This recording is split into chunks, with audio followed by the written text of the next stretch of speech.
C'est Monsieur Lousteau qui prend la parole, c'est ça? Je vous en prie.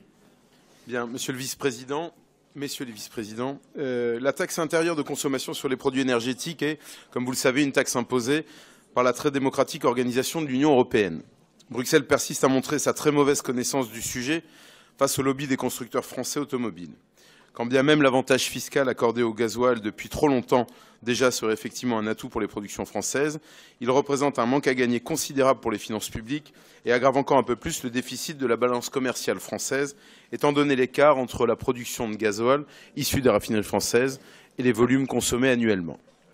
À travers cette taxe, l'Union européenne prend pour cible une de ses vaches à lait préférées, à savoir le consommateur français, et si possible la classe moyenne.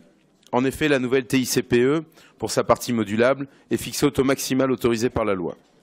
Ce type de taxe aurait dû offrir un service de transport en commun de qualité en Île-de-France afin de permettre une réelle égalité entre tous les franciliens. Or, ce n'est pas le cas. Les suppressions de trains, de gares, les nombreux retards, l'absence de Wi-Fi et les augmentations du pass Navigo en sont les exemples les plus criants. Nous sommes, avec cette taxe, sur une forme d'impôt totalement injuste qui impose, comme c'est le cas pour la TVA notamment, fortement des biens ou des produits pourtant essentiels à la consommation quotidienne des franciliens. Je vous remercie.